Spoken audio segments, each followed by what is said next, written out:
नाशिकमधली थेट दृश्य आपण बघतोय।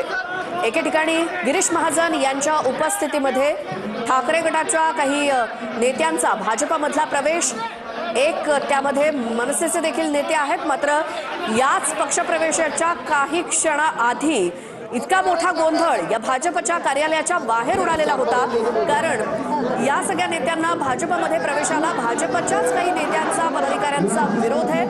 आणि ज्या वेळेला गिरीश महाजन या पक्षप्रवेशासाठी भाजपच्या कार्यालयामध्ये येत होते, त्यावेळेला गिरीश महाजन यांच्या विरोधात सुद्धा भाजपच्या काही कार्यकर्त्यांनी घोषणाबाजी केली, ज्यांचा नितीन वाघ किंवा विनायक पांडे यांच्या पक्षप्रवेशाला विरोध आहे। गिरीश महाजन या सगळ्या गोंधळाच्या वातावरणामध्ये कार्यालयामध्ये पोहोचले आणि त्यांच्या उपस्थितीत सध्या हे पक्षप्रवेश सुरू आहेत।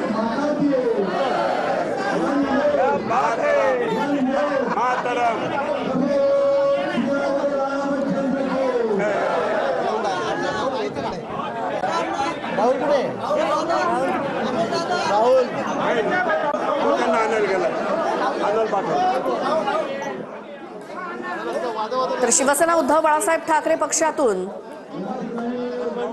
विनायक पांडे आणि यतीन वाघ हे भाजपमध्ये प्रवेश करतात आणि त्यावरनं संजय राऊतांनी एक ट्विट सुद्धा केलं। पक्षातून त्यांची हकालपट्टी केली आहे ते भाजप प्रवेश करत असल्यामुळे। आणि एकीकडे नाशिक मधलं वातावरण तापलंय, ज्या वेळेला यतीन वाघ किंवा विनायक पांडे हे भाजपमध्ये पक्षप्रवेश करणार हे ज्या वेळेला भाजपच्या इतर पदाधिकाऱ्यांना कळलं, अगदी देवयानी फरांदेंपासून सर्वांचा याला विरोध होता। मात्र गिरीश महाजन यांच्या उपस्थितीत नाशिकमध्ये हे पक्षप्रवेश सध्या सुरू आहे।